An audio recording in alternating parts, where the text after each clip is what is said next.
पाकिस्तान के परमाणु हथियार हमेशा से दुनिया के लिए चिंता का विषय रहे, लेकिन अब एक नई बहस फिर तेज हो गई है।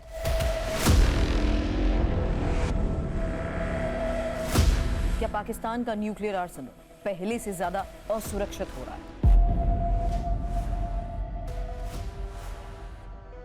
अमेरिकन जर्नल इरेगुलर वॉरफेयर में छपे एक एनालिसिस ने यही सवाल उठाया और इस रिपोर्ट के मुताबिक पाकिस्तान के परमाणु हथियारों पर सीधा खतरा किसी बाहर के हमले से कम और अंदरूनी कमजोरी, रीजनल इंस्टेबिलिटी और टेरर नेटवर्क से ज्यादा है।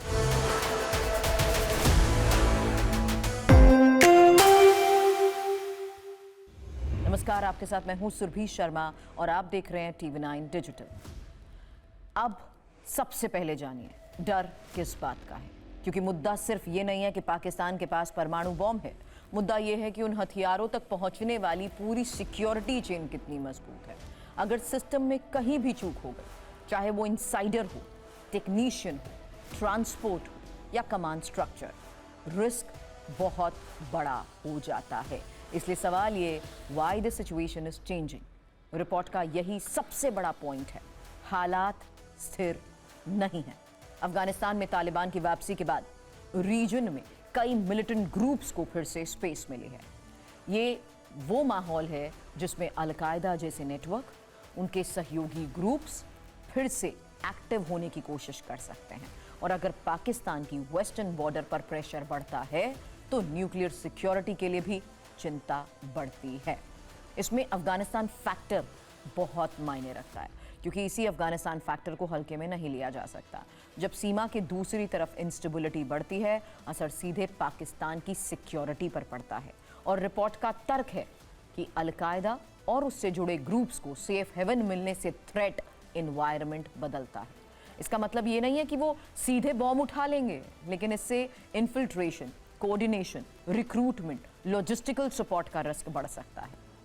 टीटीपी और टेरर लिंक्स एक और बहुत बड़ा मुद्दा है, क्योंकि तहरीक तालिबान पाकिस्तान यानी टीटीपी, ये ग्रुप्स पहले से ही पाकिस्तान स्टेट के खिलाफ लड़ाई में हैं। अगर अल-कायदा और टीटीपी के बीच कोऑर्डिनेशन मजबूत होता है तो खतरा सिर्फ बॉर्डर वायलेंस तक सीमित नहीं रहेगा।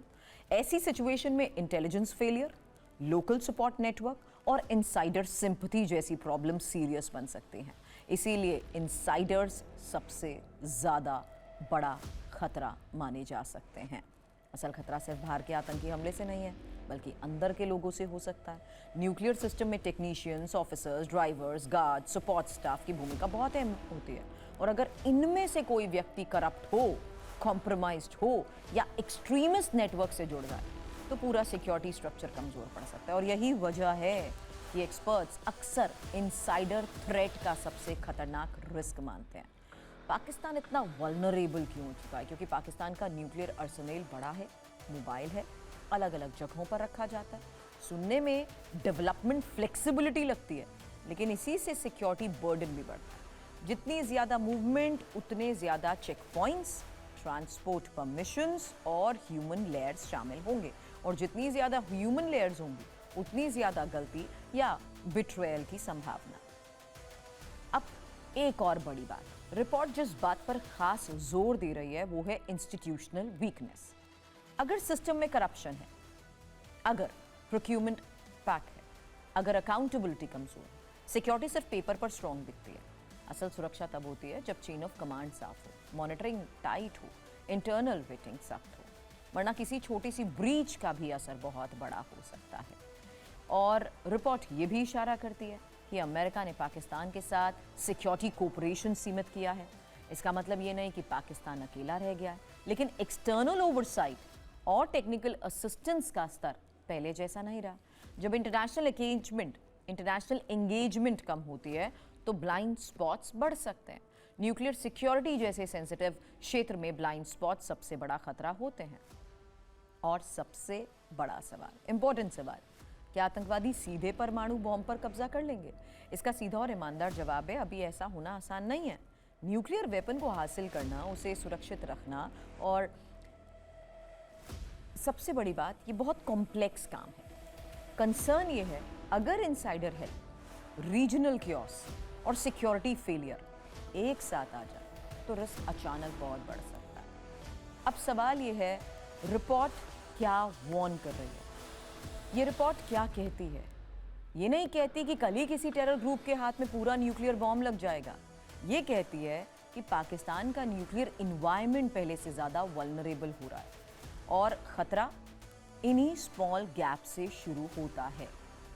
उस समय रहते बंद करना उसे ज़रूरी हो जाएगा। यही असली वार्निंग है। फिलहाल साफ है कि पाकिस्तान के परमाणु हथियारों पर खतरा आज भी बहुत बड़ा, बहुत संवेदनशील और बहुत गंभीर मुद्दा है। लेकिन खतरा सिर्फ बॉम्ब से नहीं है, उन सिस्टम से है जो उन्हें सुरक्षित रखते हैं।